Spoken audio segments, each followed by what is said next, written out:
जय साई राम। जय साई राम। आप सभी साई भक्तों को साई आंटी चैनल के माध्यम से आपके लिए।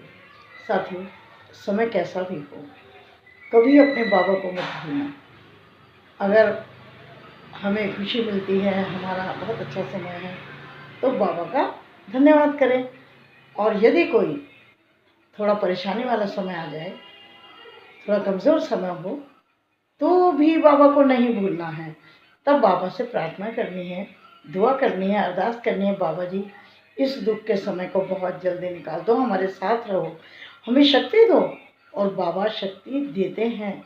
बाबा कभी भी अपने भक्तों का साथ नहीं छोड़ते हैं। दुख हो या सुख हो, बाबा हमेशा हमारे साथ रहते हैं, हमारे दुख को कम करते हैं। देखिए, कई लोगों ने ये कहा कि आंटी कहते हैं कि करने के फल तो बंदे तुझे भोगने पड़ेंगे। तो हम ये पूछते हैं आंटी कि जब हमें कर्मों के फल खुद ही भोगने हैं, तो हम भगवान की शरण में जाने से पहले क्यों सोचें, क्या सोचें, जब हमें अपने करने के फल खुद ही भोगने हैं। तो मैंने कहा कि देखो, ऐसा तो बाबा भी कहते हैं, करने के फल तो तुझे भोगने पड़ेंगे। और जब हम साईं से पूछते हैं कि बाबा, हम जैसे मूर्ख भक्त तो पूछेंगे ना बाबा से कि बाबा फिर हम तुम्हारी शरण में क्यों आए। बाबा ने मुस्कुराकर पता क्या कहा? बाबा ने मुस्कुराकर कहा कि कर्मों के फल तो बंदे तुझे भोगने पड़ेंगे, पर साईं शक्ति कुछ करेगी। हम जैसे भक्तों ने कहा, क्या करेगी? बाबा ने कहा, कुछ अपने ऊपर लेगी और कुछ तुझ पे पड़ेगा। यानी बाबा ने क्या कहा कि तुम्हारे दुखों को मैं अपने ऊपर लूँगा कुछ, और कुछ तुम पर पड़ेगा। यानी कि बाबा कहते हैं कि हम दोनों मिल करके उस दुख को सहन कर लेंगे, कुछ तुम करना और कुछ मैं करूँगा। ऐसा बाबा ने कहा है, हम मानते हैं ऐसा। तो साथियों, एक बार शिरडी में ऐसे ही, बहुत पुरानी बात है, तो एक सज्जन मुझे मिले। उन्होंने मेरे से पूछा, आंटी आप जानते हो बाबा कितना प्रतिशत दुख हम सबका लेते हैं? तो साथियों, मुझे तो पता नहीं था। मैंने कहा, नहीं सर, मुझे नहीं पता। हाँ, लेते हैं, ये तो पता है। तो बोले 70%। एक बार मुझे किसी ने बताया था, वहाँ पर बुजुर्ग भक्त थे कोई, तो बोले आंटी 70% बाबा हमारे दुख को अपने ऊपर लेते हैं, और हमारे ऊपर तो केवल 30% होता है। और देखना, हम उस 30 में भी मर गए करते हैं। बाबा का सोचो कि बाबा तो 70% एक भक्त का लेते हैं, तो आंटी कितने भक्त हैं उनके? मैंने सोचा हाँ। फिर मैंने कहा कि सर,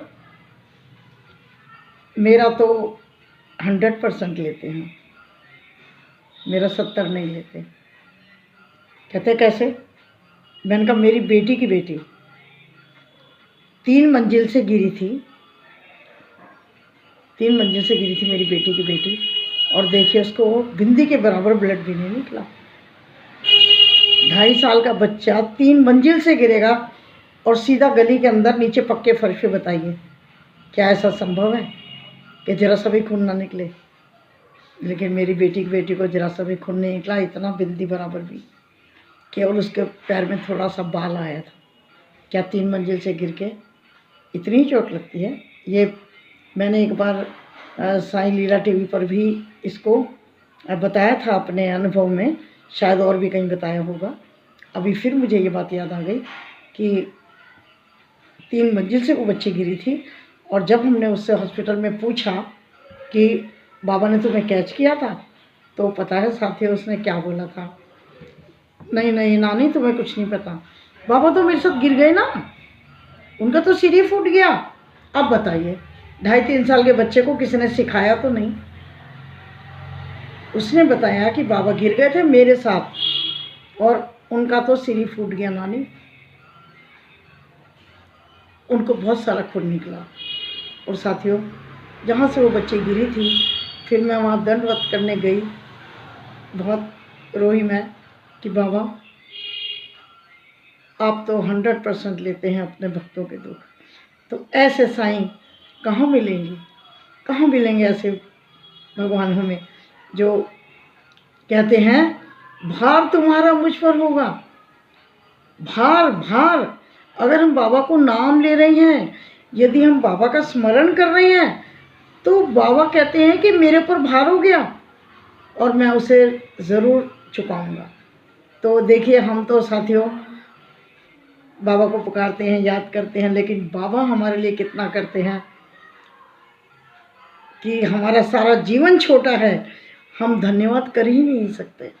बाबा तुम्हारा धन्यवाद सचमुच में हम नहीं कर पाएंगे। 2023 में आपका सानिध्य रहा बाबा,